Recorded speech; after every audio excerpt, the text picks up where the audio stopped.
Hello दोस्तों, ये हम क्वेश्चन देखते हैं। ये क्वेश्चन हमारा आया है यूपीएससी में, अभी पूछा गया है 2025-26 के एग्ज़ाम में पूछा गया है कि अगर हम 1421 multiplied by 1423 is multiplied by 1425, अगर इसके मल्टीप्लाई को हम डिवाइड करते हैं 12 से तो रिमाइंडर क्या बचेगा, शेषफल क्या आएगा। तो अगर हम इन सबको मल्टीप्लाई करके फिर 12 से डिवाइड करें तो ये सॉल्व करना बहुत टाइम टेकिंग हो जाएगा। तो हम शॉर्ट फॉर्म में इसको कैसे सॉल्व करते हैं ये हम देखते हैं।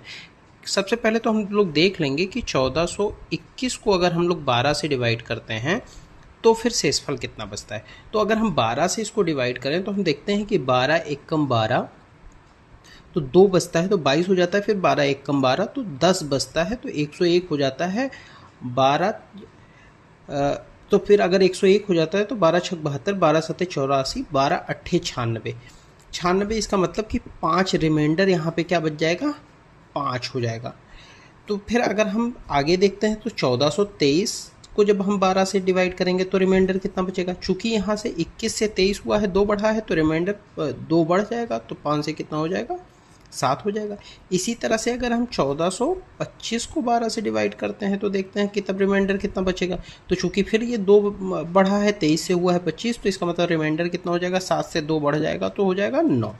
इसका मतलब अगर हम 21 को 12 से डिवाइड करते हैं तो रिमाइंडर जो शेषफल होता है वो 5 बचता है। 1423 को जब डिवाइड करते हैं 12 से तो शेषफल 7 बचता है, और 1425 को जब 12 से हम डिवाइड करते हैं तो जो शेषफल है वो 9 बचता है।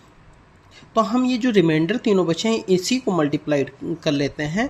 तो 5, 7 और 9 का मल्टीप्लिकेशन हम देख लेते हैं कि कितना आता है। तो 5 7 जा 35 इज मल्टीप्लाइड बाई 9, 9 पचे 45, 4 9 त्रिक 27, 4 31, 315। अब हम इसको 12 से डिवाइड करते हैं तो देखते हैं कि रिमाइंडर कितना बचेगा।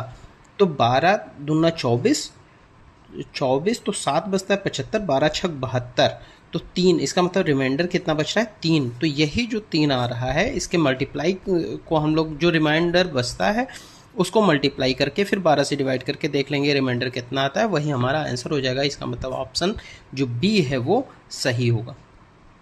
Thank you.